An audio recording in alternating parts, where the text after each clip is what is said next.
My name is Hannah Mercer, and I'm 33 years old. The last time my parents looked me in the eye, my father tossed a duffel bag onto my grandfather's porch, told me I'd be better off here for a while, and drove away before I could ask what I'd done wrong. I stood there in the Wyoming wind, clutching a stuffed rabbit with one ear hanging loose, watching their taillights disappear down a gravel road that seemed to stretch forever. I kept believing they'd come back the next day, then the next week, then Christmas. Eventually, I stopped counting. Grandpa Ellis never lied to me. He never made excuses for them or promised they were on their way. Instead, he built me a life that didn't depend on people who had already decided to leave. He taught me how to split firewood before sunrise, how to rebuild an old fence after a spring storm, and how to judge a person's character by what they did when nobody was watching. He'd smile every time I finished a job and say, "Family isn't the people who share your blood, Hannah. It's the people who stay." I carried those words with me for 27 years. By the time I turned 33, Grandpa's ranch had become my entire world. I handled the books, repaired equipment, and knew every inch of the property better than anyone. The ranch wasn't rich, but it was honest, and so was he. Then, one cold November morning, the doctor called with the results we'd both been pretending weren't coming: advanced heart failure. The treatments might buy time, but not much of it. Grandpa accepted the news with the same quiet strength. He'd faced every hardship in his life. I wasn't nearly as brave. I canceled everything and stayed with him every day, determined that he would never face a single appointment or sleepless night alone. A week before he died, he asked me to wheel him onto the back porch just before sunset. The mountains glowed orange beneath the fading sky while he watched a flock of birds disappear over the ridge. Without looking at me, he slipped an old brass key into my hand. "When they hear I'm gone," he said softly, "they'll come back." I frowned. "They don't even know me anymore." "They're not coming for you." His tired eyes finally met mine. "They're coming for something they think belongs to them." I started asking what he meant, but he slowly shook his head. "When they arrive, don't let anyone open the red barn before you do." Before I could ask another question, he closed his eyes and the conversation was over. 3 days later, I buried the only parent I'd ever truly had. Before I made it home from the cemetery, my phone rang. The caller ID showed my mother's name. It was the first time I'd seen it in almost 28 years. The call rang until it went to voicemail. She didn't leave a message. 10 minutes later, my father called. Then my older brother Caleb. 3 people who had spent nearly 3 decades pretending I didn't exist suddenly couldn't wait another hour to reach me. That told me everything I needed to know. They weren't calling because Grandpa Ellis had died. They were calling because they believed something had been left behind. By the time I pulled into the ranch, 2 SUVs were already parked beside the house. My mother stepped out before I had even turned off the engine. She looked older, of course. More wrinkles around her eyes, more gray in her hair. But the expression on her face hadn't changed at all. It was the same distant look I'd seen the day she walked away. "Hannah," she said, forcing a smile that never reached her eyes. "It's been a long time." I stared at her for a moment. "You had 28 years to say that." The smile disappeared. My father cleared his throat and walked toward me with Caleb close behind. "We're all grieving," he said. "Let's not make today harder than it already is." I almost laughed. Grieving? They had missed birthdays, graduations, holidays, every phone call that mattered, and now they wanted to stand in Grandpa's driveway and pretend we were one. Broken family trying to heal. They walked into the house like they still belonged there. My mother ran her fingers across the fireplace mantel. Caleb wandered through the kitchen, opening cabinets as if he were looking for something. Neither of them asked how Grandpa spent his final days. Neither asked whether he'd suffered. Neither asked if I was okay. Instead, my father finally looked at me and asked the only question that seemed to matter. "So, where did he keep his important papers?" There it was. Not even an hour inside the house, and the truth had already slipped out. I remembered the brass key resting in my coat pocket, and Grandpa's final warning echoed through my mind.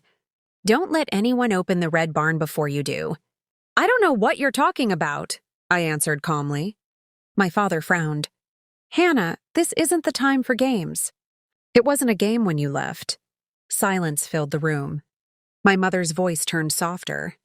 We made mistakes. We can talk about all of that later. No, I said. You can talk about it 28 years ago. Before anyone could answer, I heard the unmistakable sound of metal scraping outside. I turned toward the front window.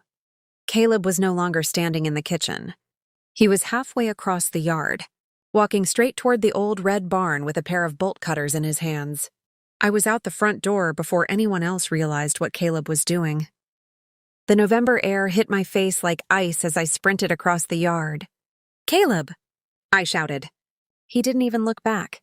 By the time I reached the barn, he'd already wrapped the bolt cutters around the chain. "You need to stop," I said, trying to catch my breath. He finally turned toward me with a look that was somewhere between annoyance and confidence. "You really think Grandpa wanted you keeping secrets from family?" The word family landed harder than it should have.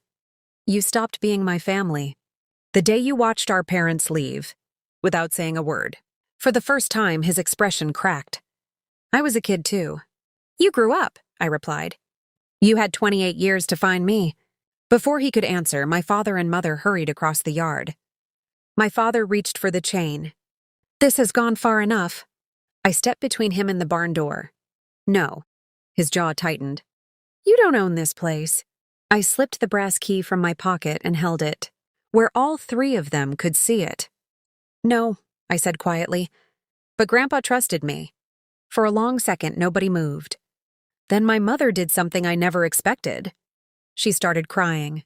Not loud, not dramatically, just enough to make her voice shake. "Hannah, please. Whatever is in there, we can figure it out together."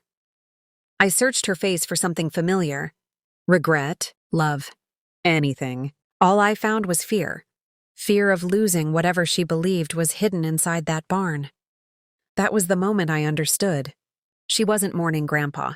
She was mourning the future she'd already spent in her imagination. I slid the key into the old lock. The mechanism groaned before finally giving way. The heavy wooden doors creaked open. Dust floated through narrow beams of afternoon sunlight. The barn looked almost exactly as I remembered it. Old saddles, stacks of hay, rusted tools. Nothing that explained why Grandpa had protected it so carefully. My father pushed past me. "See?" he muttered. "There's nothing here." But Grandpa Ellis had taught me something years earlier. "If something looks too ordinary," he'd always say, "you're probably looking at exactly what someone wants you to see." My eyes drifted across the floor until they settled on fresh scrape marks beneath an antique workbench. It had been moved recently. Very recently. I knelt beside it, wrapped both hands around the heavy wood, and pulled with everything I had. The bench shifted just enough to reveal a square steel hatch hidden beneath decades of dust. Every sound around me disappeared. I looked up at my family. None of them had known it was there. Slowly, I reached for the cold metal handle. My fingers tightened around the steel handle, and for a second, nobody breathed. Then I pulled. The hatch lifted with a deep metallic groan, releasing the cool smell of earth that had been sealed away for years. A narrow staircase disappeared into the darkness below. My father stepped forward immediately. "I'm going first." "No," I said, blocking the opening. "Grandpa gave me the key. I'll be the one to see this first." He opened his mouth to argue, but something in my face must have told him it was pointless. I switched on the flashlight from my phone and carefully walked down the wooden steps. The room below wasn't large. It looked more like an old storm shelter than a basement. Shelves lined the walls, filled with neatly labeled binders, faded journals, and dozens of weathered boxes. In the center stood a simple oak table. On top of it rested a small cedar chest with a white envelope. Across the front, written in Grandpa Ellis's unmistakable handwriting, were just 5 words. "For Hannah. Open alone." Behind me, I heard Caleb whisper, "What is all this?" I ignored him. I picked up the envelope first. Inside was a single handwritten page. "Hannah, if you're reading this, then you respected my last request. That tells me I was right to trust you. Everything in this room belongs to you, but none of it is valuable because of money. It's valuable because it's the truth." A chill ran through me. I looked around the room again. Every binder carried a year on its spine. Almost 4 decades of records.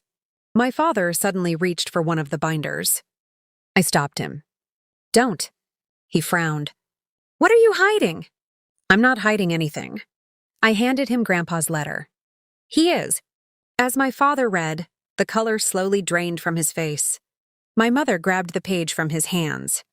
The moment her eyes reached the final paragraph, she staggered backward until she had to lean against the wall. Caleb looked between them, confused. "What does it say?" Neither of them answered. My mother covered her mouth. "No." It was barely a whisper. "No, he wouldn't." I took the letter back and read the last lines myself. "The answers your parents have been chasing are not inside this room. The truth they've spent 28 years running from is..."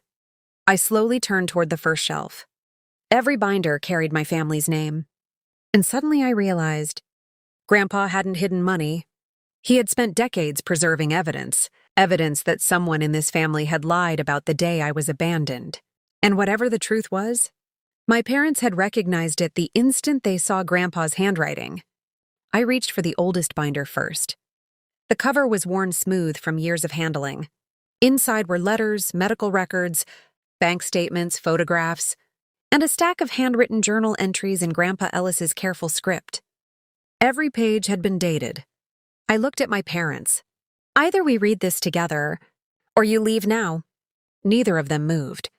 I opened Grandpa's journal to the first marked page. March 18th. Hannah cried herself to sleep again tonight. She still asks why her parents don't want her. One day she'll know the truth, not the story they invented.